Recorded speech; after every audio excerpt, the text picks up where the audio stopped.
và hai chia rồi thao bị ba lục hôn mặt này mùi ní cầm pung tay trâu ca thạo bị ca bẩn toàn chắp bằng phốt để ai thua tàu bán mình bẩn toàn bây thế bạn là chắp bằng phốt để ai thua tàu bán đâm bay tụt tul bị bắt sẽ được cách ngôn hô đây cầm pung tay ca láng ở Campuchiaผู้ไปเปะปอนตะนึงอำนาจระบบคณะประชาชนผู้การปีสมัย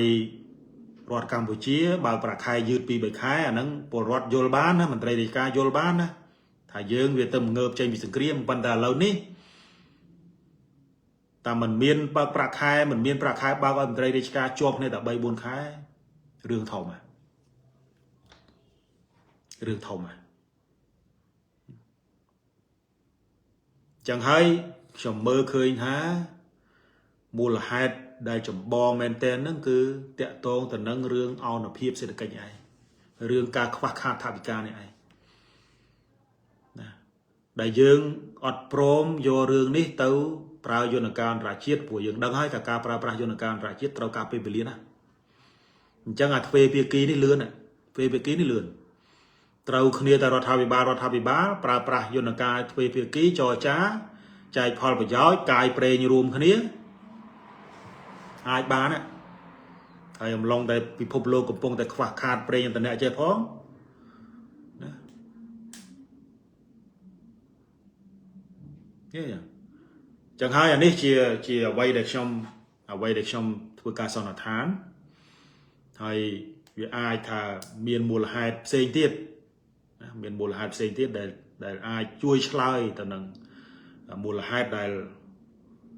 หายถ้าเราทำปีบาลคนมันนายนี่หากโดยจะคลายยนการราชีตนั่นคือไอเมียนมูลหายเสียแต่ได้ไว้เด็กชมชียิมสไลยนนั่นคือเมียนมูลหายใบทองนี่ปัญญากรกรองไปเจ้าจูนบอมโอนได้กับปงแต่สดับหรือก่อนเนี่ยสดับแต่ไงกรอยเตี้ยนู่นสำหรับขยมอดเชื่อเลยยนการไฟเพียกีเต้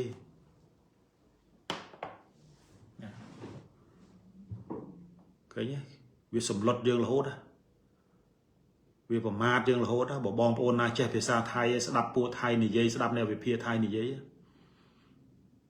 tụi bay về điên lô con mà này cái đó bên đây vì chưa có bao trong đài tại sao lô con mà nát trên này vô ròm trai bọc mày tụi bay giật trong mình pin chật nó không cao đằng non bỏ lô con mà này cái đó bên đây chôn chia ở tây để điên khmai điên mê đằng non khmai về có bao chúng bị trừ đài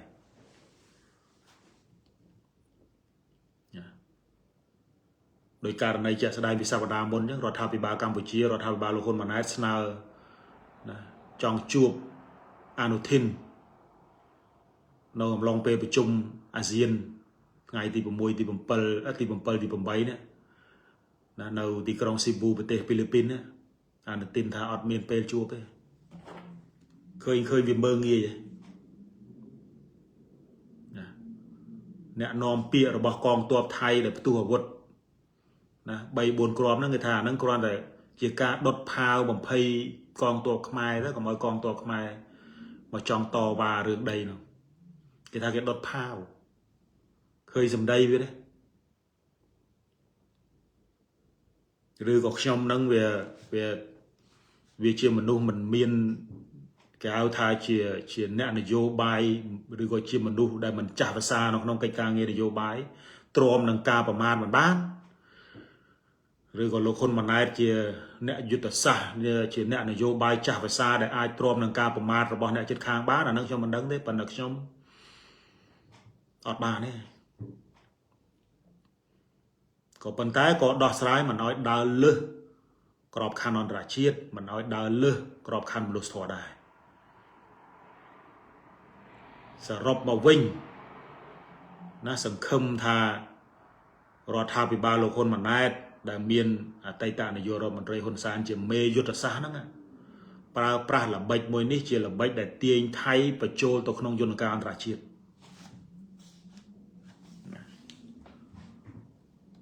สังคมทางจังจ่อจงเดย์สังคมจังต่อหรือก็ไอ้ดดทูบทวายกุมเปรียสังคมทางนี่เจหลับใบนโยบายตัวจ่อเจหลับใบนโยบายตัวจ่อยังจำมือปูนเปได้ไทยสำหรับ ជាឯកតោភាគី 100% ឥឡូវហ្នឹងវាគ្រាន់តែ20យើងសិនទេឬក៏វាធ្វើមែនទែនមិនដឹងទេប៉ុន្តែចាំមើលបើសិនជាថ្ងៃណាមួយវាប្រកាសថា MOU លេខ44នេះត្រូវបានលុបចោលជាឯកតោភាគីហើយដាក់ចូលទៅក្នុងស្នើចូលទៅក្នុង UN close ហើយបើខ្ញុំជារដ្ឋាភិបាលដែលដឹកនាំវិញខ្ញុំស្នើចូលសភាកម្ពុជាលុប43ចោលមករុញឲ្យតង់MOU ឆ្នាំ 2000 ហើយនៅឆ្នាំ 2001 ទៅយន្តការអន្តរជាតិទាំងអស់ឈប់ចរចាទ្វេភាគី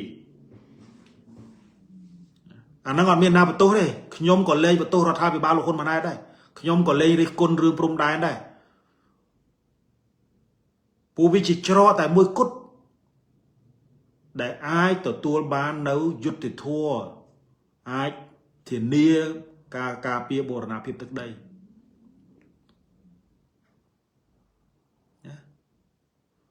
អញ្ចឹងបងប្អូនយកទៅពិចារណាទៅចុះយកទៅពិចារណាវាលៀងលក្ខណៈបច្ចេកទេសបន្តិចប៉ុន្តែសង្ឃឹមថាខ្ញុំព្យាយាមនិយាយឲ្យសាមញ្ញដើម្បីបងប្អូនស្រួលយល់ដែរហើយរឿងព្រំដែននេះណាបងប្អូនណាស្ដាប់ទៅវាមិនសប្បាយតិចទេអានឹងបងប្អូនធ្វើតាមនឹងចុះ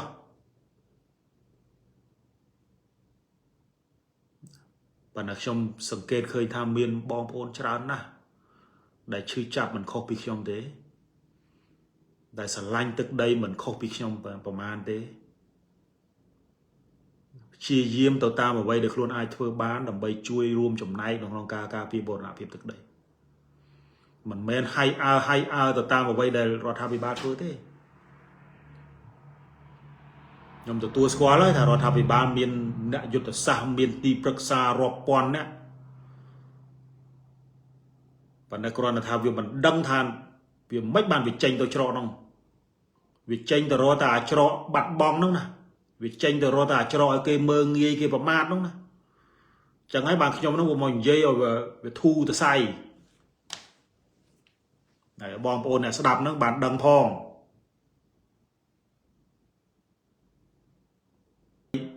ហ៊ុនសែនគាត់បានសរសេរថាម៉េចថៃចង់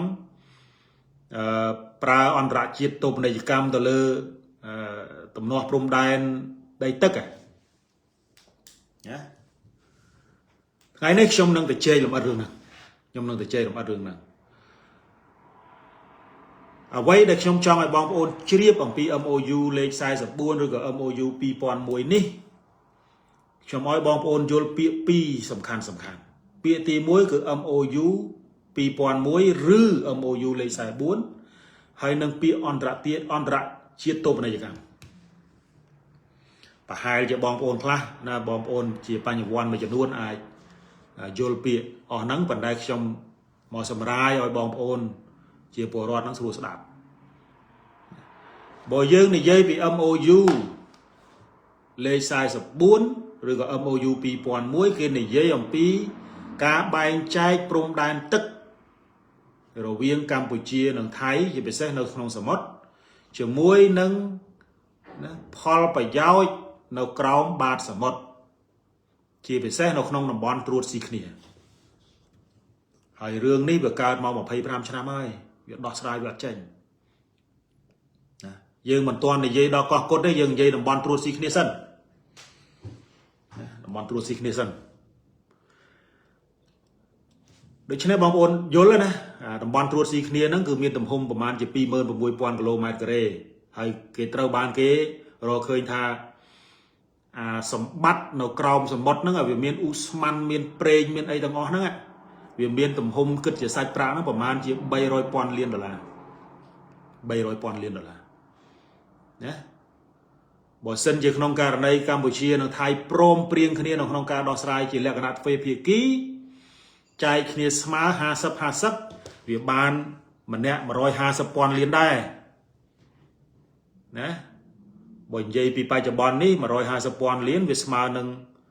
ទំហំសេដ្ឋកិច្ចផុសខ្មែរបច្ចុប្បន្នហ្នឹង3 ទៅ 4 ដងណា3 ទៅ 4 ដង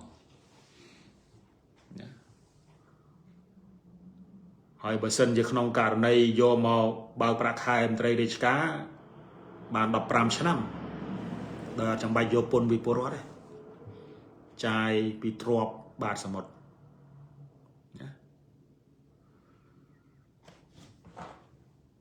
មួយពាក្យមួយទៀតដែលបងប្អូនគួរតែស្វែងយល់គឺអន្តរជាតិតូបនីយកម្មអន្តរជាតិតូបនីយកម្មនេះនិយាយឲ្យសាមញ្ញទៅគឺការយករឿងរ៉ាវផ្សេង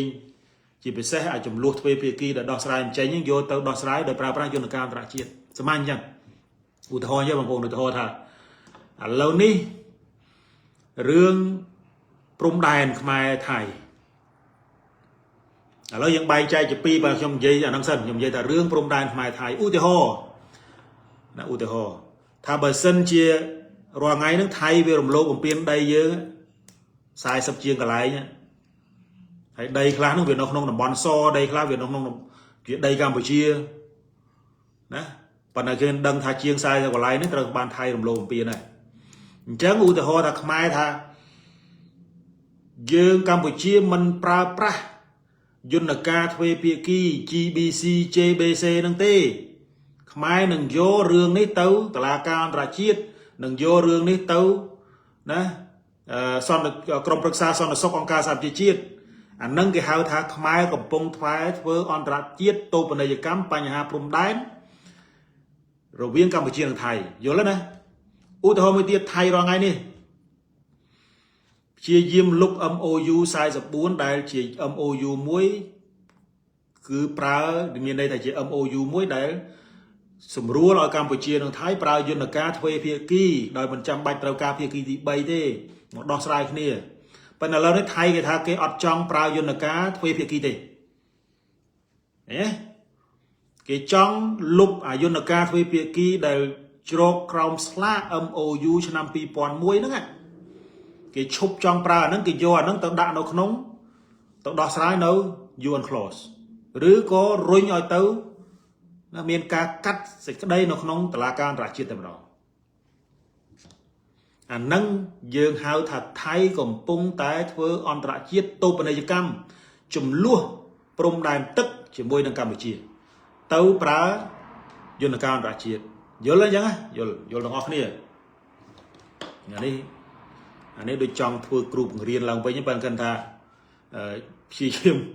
ផ្ដល់និយមន័យពីដើម្បីឲ្យបងប្អូនអាចណាស្ដាប់ទៅវាបានយល់ទាំងអស់គ្នាឥឡូវពិនិត្យមើលចេះថៃវាយកអា MOU វាចង់លុប MOU ពី44នេះណាដើម្បីអីដើម្បីរុញទៅយន្តការអន្តរជាតិប៉ុន្តែ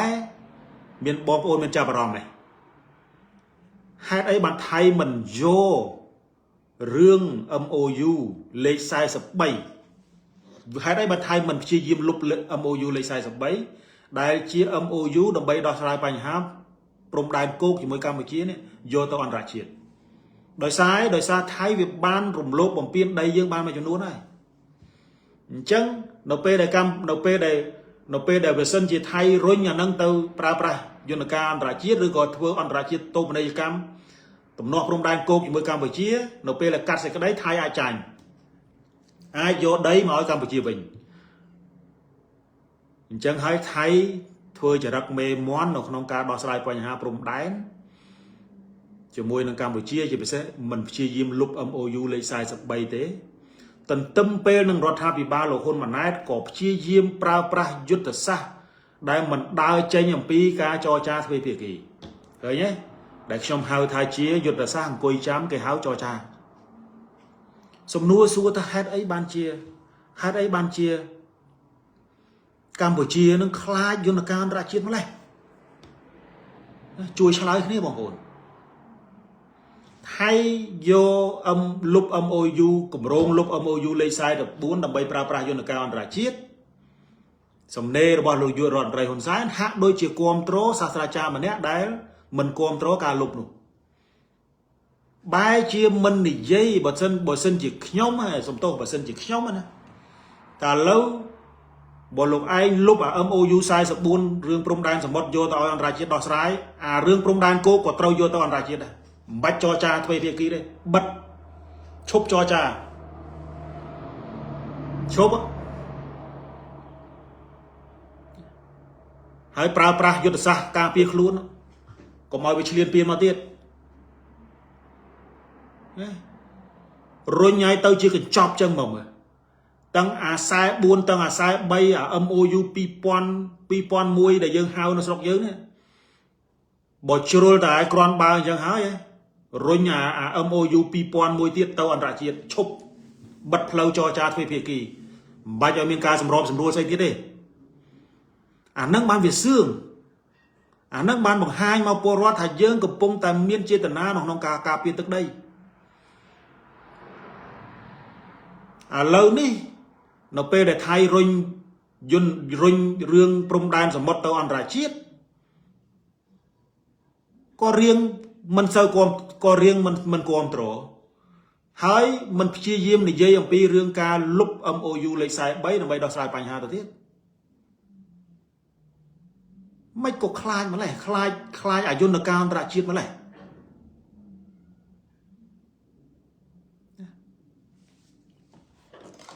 ព្យាយាមឆ្លើយជាមួយគ្នាបាទណាខ្ញុំនិយាយរឿងព្រំដែនហ្នឹងខ្ញុំរៀងតម្លើងសម្លេងតិចបងប្អូនសូមអធិស្ឋានសូមអធិស្ឋានហើយតែមិនស្រួលនឹងមានប្រតិកម្មអីមកទៀតប៉ុន្តែខ្ញុំមិនមានបញ្ហាទេប្រតិកម្មទៅខ្ញុំនិយាយនៅអ្វីដែលខ្ញុំព្យាយាមស្វែងយល់ក្នុងនាមជាអ្នកសិក្សាស្រាវជ្រាវម្នាក់ដែលអាចយល់ខ្លះលើសពីបងប្អូនសាមញ្ញជនណាគ្រាន់តែចង់និយាយឲ្យបងប្អូនយល់ទាំងអស់គ្នាថាតើមានមូលហេតុអីបានជារដ្ឋាភិបាលលោកហ៊ុនម៉ាណែតនេះខ្លាចយន្តការអន្តរជាតិម្លេះបងប្អូនមានចាំហើយដល់ពេលដែលខ្ញុំណាកាលពីមុនខ្ញុំមានបញ្ហាណាបែកធ្លាយសារជាមួយនឹងអតីតនាយករដ្ឋមន្ត្រីហ៊ុនសែនដែលជាឪពុកធម៌របស់ខ្ញុំនៅក្នុងការតវ៉ារឿង CLV DTA សមាជិកគណៈបពប្រឆាំងដែលជាសមាជិកនៅក្នុងគណៈកម្មការរៀបចំយុទ្ធសាស្ត្រតវ៉ារឿង CLV DTA បានដឹងច្បាស់ណាស់ថាខ្ញុំធ្វើអីខ្ញុំបានលើកឡើងនៅចំណុចមួយថាដើម្បីបានកោះគុតមកវិញណាជាក្តីសម័យហើយនឹងបានតំបន់សម្បត្តិឲ្យបានច្បាស់លាស់គឺកម្ពុជាត្រូវលុប MOU លេខ44ខ្ញុំនិយាយពេលនោះកាលពីឆ្នាំ2025ឆ្នាំ2024ណានៅពេលនោះខ្ញុំជាទីប្រឹក្សារបស់ណា KMD ដែលមានលោកជំទាវមួយសុខហួរជាប្រធានពេលនោះគាត់ហៅខ្ញុំទៅធ្វើជាទីប្រឹក្សាបច្ចេកទេសពេលនោះខ្ញុំរៀបយុទ្ធសាស្ត្រដើម្បីធ្វើម៉េចទប់ស្កាត់អាយន្តការ CLV DTA នេះព្រោះវាជារឿងដែលគ្រោះថ្នាក់ពេលនោះខ្ញុំក៏បានលើកឡើងក្រៅទៅពីយន្តការ CLV DTA ខ្ញុំក៏លើកឡើងអំពីរឿងកោះគុតដែរថាបន្ទាប់ពីយើងធ្វើកិច្ចការងាររឿង CLV DTA ជោគជ័យតាមយន្តការ1 2 3 4 5ក្រោយមកអតីតនាយករដ្ឋមន្ត្រីហ៊ុនសែនដកមកជំហានលុបគម្រោងនឹងចេញយើងនឹងបោះជំហានទៅរករឿងកោះគុតមួយទៀតប៉ុន្តែចៃដន្យណាខ្ញុំត្រូវបានកំតិចក៏ចាប់ផ្ដើមស្ងាត់រឿង CLV DTA សូមស្ងាត់រឿងកោះគុតហ្នឹងមកឥឡូវហ្នឹងវាបផ្ទុះទៀតប៉ុន្តែខ្ញុំនៅចាំសម្ដីខ្លួនឯងថាវិជ្ជាបាយតែមួយគត់ដែលកម្ពុជាអាចទទួលបានផលប្រយោជន៍ពីដែនសមុទ្រហើយអាចនឹងឈានទៅដល់បានកោះគុតពាក់កណ្ដាលមកវិញគឺការលុប MOU លេខ44ឥឡូវនេះថៃជាអ្នកលុបដោយខ្លួនឯងសម្រាប់ខ្ញុំថាវាជាសំណាងណាស់បងប្អូនដែលយើងប្រឹងធ្វើប៉ុន្តែឥឡូវនេះវាកើតឡើងដោយមិនបាច់ប្រឹងក៏ប៉ុន្តែអ្វីដែលសំខាន់គឺរដ្ឋាភិបាលអត់ចង់ទៅប្រើយន្តការអន្តរជាតិទៀតវាមានរឿងស្អីកើតឡើងបងប្អូនមានរឿងអីបើយើងខ្លាចយន្តការអន្តរជាតិម្ល៉េះកន្លងមកយើងមិនដែលប្រើប្រាស់យន្តការទ្វេភាគីតាំងពីសម័យសង្គមរាស្ត្រនិយមសម្ដេចព្រះនរោត្តមសីហនុយើងមិនដែលប្រើប្រាស់យន្តការទ្វេភាគីណានិយាយឲ្យស្រួលស្ដាប់យើងមិនអាចទៅចរចាជាមួយចៅដើម្បីបានដឹកដីមកវិញទេ vì ọt toàn miên khơi của vọt xa nan thơi chẳng thế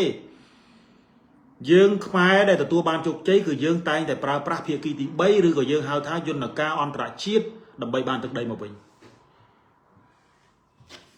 សូម្បីតែប្រាសាទព្រះវិហារបើប្រើយន្តការទ្វេភាគីជាមួយថៃពេលនោះណាប្រាសាទព្រះវិហារថៃយកបាត់ហើយប៉ុន្តែយើងប្រើយន្តការ ICJ ចម្លែករដ្ឋាភិបាលនេះហាក់មានអារម្មណ៍ថាខ្ញុំសន្និដ្ឋានទេណាខ្ញុំមិនដឹងថាគាត់ខ្លាចមិនខ្លាចទេរដ្ឋាភិបាលលោកហ៊ុនម៉ាណែតខ្លាចយន្តការអន្តរជាតិឬមិនខ្លាចអានឹងខ្ញុំអត់ដឹងប៉ុន្តែអារម្មណ៍ខ្ញុំដែលខ្ញុំតាមដានរឿងនេះជិតស្និទ្ធណាខ្ញុំមានអារម្មណ៍ថារដ្ឋាភិបាលមួយនេះចាប់ផ្ដើមខ្លាចយន្តការអន្តរជាតិដែលជាយន្តការតែមួយគត់ដែលអាចរក្សាបូរណភាពទឹកដីកម្ពុជាបាន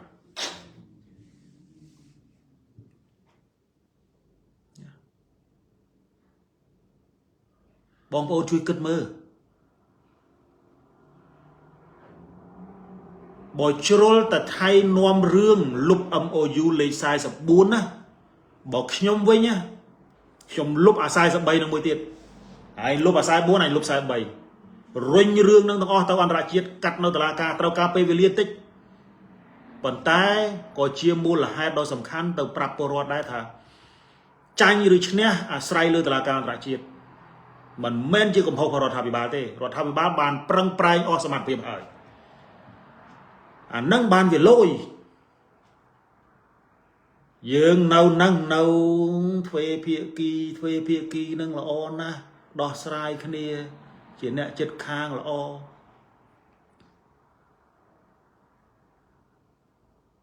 វាមានមូលហេតុអីឬចូលជាល្បិចខ្ញុំនិយាយវារៀងសរសើរទៅរដ្ឋាភិបាលលោកហ៊ុនម៉ាណែតហើយនឹងប្រធានព្រឹទ្ធសភាថាអូប្រហែលជាល្បិចដឹងប្រហែលណាហ្នឹងបើយើងមិនច្បាស់ទេប្រហែលជាល្បិចផុសណាមេយុទ្ធសាស្ត្រធំថាឥឡូវនេះណាធ្វើរុញចុះរុញឡើងឲ្យលុប MOU រុញឲ្យទៅតុលាការអន្តរជាតិរួចបណ្ដោយចុងបញ្ចប់យើងអាចបន្ទោសថៃថាមកពីលោកឯងអ្នករុញទៅកម្ពុជាចង់តែដោះស្រាយទ្វេភាគីតាប៉ុន្តែលោកឯងដោយសារខ្លាចចរន្តជាតិនិយមនៅក្នុងប្រទេសលោកឯងរុញរឿងនឹងទៅអន្តរជាតិទៅតុលាការក្រុងឡាអេឥឡូវប្រឈមមុខខ្លួនឯងជាមួយនឹងពលរដ្ឋទៅជាមួយនឹងពួកក្រុមជាតិនិយមជ្រុលប្រមាណអ្នកហ្នឹងទៅឬក៏ជាល្បិចរបស់អតីតនាយករដ្ឋមន្ត្រីហ៊ុនសែនឬក៏ជាល្បិចរបស់លោកហ៊ុនម៉ាណែតអានេះខ្ញុំនិយាយឲ្យយុត្តិធម៌ទេណាខ្ញុំមិនមែនបន្ទោសថាអូប្រហែលជារដ្ឋាភិបាលហ្នឹងមិនគិតគូរអីទេមិនមែនអញ្ចឹងទេប៉ុន្តែអារម្មណ៍ខ្ញុំបើឃើញដំណើរមកត្រឹមប៉ុណ្្នឹងខ្ញុំវាឆ្ងល់តែមិនបានក៏ខ្លាចយន្តការអន្តរជាតិម្លេះឬក៏មានល្បិចអីផ្សេងអាហ្នឹងយើងអត់ដឹងទេណាយើងអត់ដឹងទេប៉ុន្តែអ្វីដែលខ្ញុំព្យាយាមរកចម្លើយសម្រាប់បងប្អូននៅថ្ងៃនេះតាក់ទងទៅនឹងថាមកដល់ដំណាក់កាលនេះខ្ញុំនិយាយត្រឹមប៉ុណ្ណឹងណានិយាយត្រឹមថ្ងៃហ្នឹងថាហេតុអីបានជាយើងហាក់ដូចជារៀងខ្លាចយន្តការអន្តរជាតិខ្លាចថៃធ្វើអន្តរជាតិតូបនីយកម្មរឿងព្រំដែនទឹកហេតុអីបានយើងខ្លាចហ្នឹងទី1ណាដែលខ្ញុំព្យាយាមរកទី1បើសិនជាក្នុងករណីយើងរុញឲ្យរឿងព្រំដែនទឹករវាងថៃហើយនិងកម្ពុជាទៅកាត់សេចក្តីនៅក្នុងយន្តការអន្តរជាតិតាមរយៈ UN Close ព្រោះ UN Close តែរុញទៅ UN Close ដោះស្រាយមិនចេញគឺវារុញទៅតុលាការហើយព្រោះជាយន្តការរបស់អង្គការសហប្រជាជាតិតែមួយឃើញទេខ្ញុំគិតថាប្រហែលជាមានអ្នកបារម្ភថាវាអាចរៀលដាលទៅដល់ព្រំដែនទឹករវាងកម្ពុជានិងវៀតណាមហើយឈានទៅដល់ការពាក់ព័ន្ធទៅនឹងកោះណាបណ្ដាកោះផ្សេងទៀតរួមទាំងកោះត្រល់ផងព្រោះអនុសញ្ញាសន្ធិសញ្ញា1982-85ច្បាប់កំពេញបន្ថែមរឿងព្រំដែនជាមួយវៀតណាមឆ្នាំ2005នេះនៅមានរឿងមន្ទិលសង្ស័យច្រើនណាស់ហើយរឿងសន្ធិសញ្ញាអនុសញ្ញាដែលចុះហត្ថលេខាដោយអតីតនាយករដ្ឋមន្ត្រីហ៊ុនសែនណាសិតតែជាយន្តការទ្វេភាគីដែលធ្វើឲ្យកម្ពុជា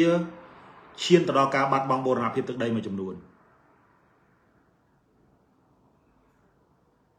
ណា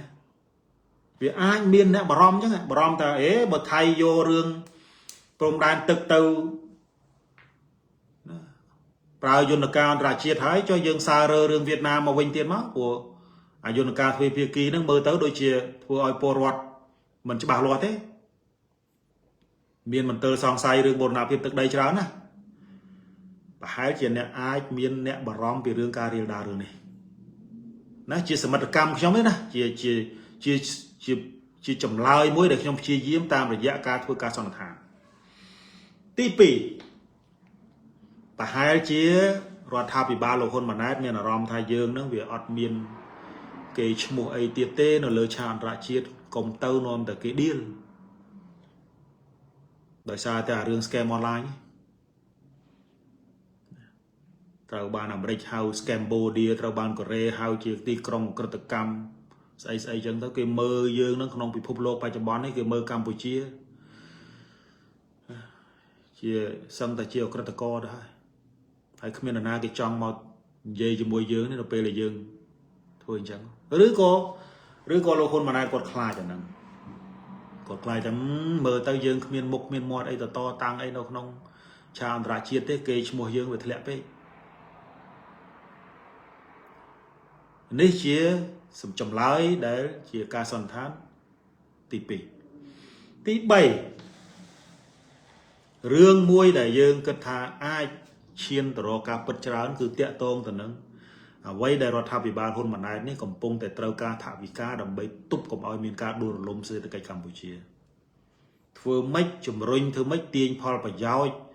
ពីបាតសមុទ្រនៅក្នុងនៅទល់មុខកោះគុតនឹងឲ្យលឿនបំផុតដែលអាចធ្វើទៅបានដើម្បីបានថវិកាខ្លះយកមកទប់អនុភាពសេដ្ឋកិច្ចនៅកម្ពុជាពួកយើងឃើញណាកន្លងមកវាមានរបាយការណ៍ខ្លះគេនិយាយថាសេដ្ឋកិច្ចកម្ពុជានឹងពឹងទៅលើចំណូលពី scam online ពីឧក្រិដ្ឋកម្ម online នេះប្រហែលជា 60% អាហ្នឹងជារបាយការណ៍របស់សហរដ្ឋអាមេរិក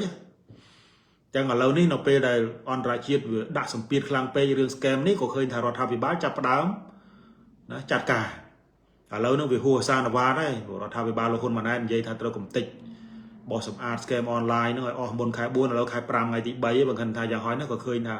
ដូចឃើញផុសផុលនៅក្នុងការធ្វើកិច្ចការងារហ្នឹងយើងក៏ឃើញថាវាចាប់ផ្ដើមធ្វើសកម្មភាពយើងមិននិយាយឲ្យវាអកតេពេកទេបើត្រឡប់មករឿងនេះវិញប្រហែលជារដ្ឋាភិបាលលោកហ៊ុនម៉ាណែតមួយនេះកំពុងតែត្រូវការថវិកាបន្ទាន់ឆាប់បំផុតដែលអាចធ្វើទៅបានមិនមែនបន្ទាន់ពេកទេប៉ុន្តែឆាប់បំផុតដែលអាចធ្វើទៅបានដើម្បីទប់ទល់វិបត្តិសេដ្ឋកិច្ចធ្ងន់ធ្ងរដែលកំពុងតែកើតឡើងនៅកម្ពុជាពួកវាពាក់ព័ន្ធទៅនឹងអំណាចរបស់គណៈបព្វជិជនពួកកាលពីសម័យរដ្ឋកម្ពុជាបើប្រាខែយឺត2 3ខែអាហ្នឹងពលរដ្ឋយល់បានណាមន្ត្រីរាជការយល់បានណាថាយើងវាទៅងើបចេញពីសង្គ្រាមប៉ុន្តែឥឡូវនេះតែมันមានបើប្រាខែมันមានប្រាខែបើកឲ្យមន្ត្រីរាជការជាប់គ្នាតែ 3 4 ខែរឿងធំ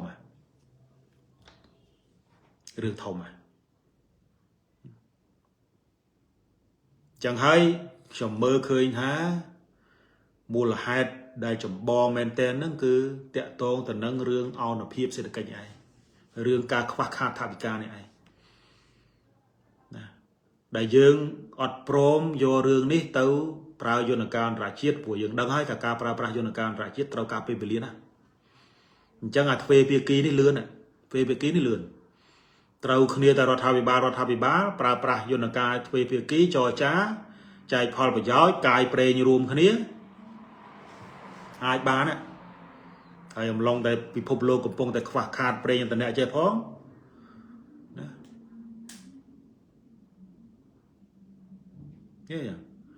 ចឹងហើយអានេះជាអ្វីដែលខ្ញុំធ្វើការសន្និដ្ឋានហើយវាអាចថាមានមូលហេតុផ្សេងទៀតដែលអាចជួយឆ្លើយទៅនឹងមូលហេតុដែលបង្ហាញថារដ្ឋាភិបាលលោកហ៊ុនម៉ាណែតនេះហាក់ដូចជាខ្លាចយន្តការអន្តរជាតិហ្នឹងគឺអាចមានមូលហេតុផ្សេងប៉ុន្តែអ្វីដែលខ្ញុំព្យាយាមស្វែងយល់ហ្នឹងគឺមានមូលហេតុ3ធំនេះ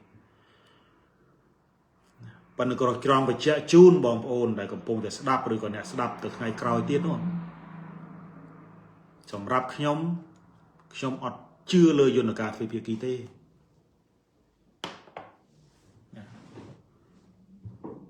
ឃើញទេវាសម្លុតយើងរហូតវាប្រមាថយើងរហូតបើបងប្អូនណាចេះភាសាថៃស្ដាប់ពួកថៃនិយាយស្ដាប់អ្នកវិភាគថៃនិយាយទោះបីវាឌៀលលោកហ៊ុនម៉ាណែតក៏ដោយប៉ុន្តែវាឈឺក្បាលខ្ញុំដែរដោយសារលោកហ៊ុនម៉ាណែតជានាយករដ្ឋមន្ត្រីរបស់ខ្មែរទោះបីជាខ្ញុំមិនពេញចិត្តនៅក្នុងការដឹកនាំរបស់លោកហ៊ុនម៉ាណែតក៏ដោយប៉ុន្តែជនជាតិដទៃដែលឌីលខ្មែរឌីលមេដឹកនាំខ្មែរវាក្បាលខ្ញុំវាឈឺដែរ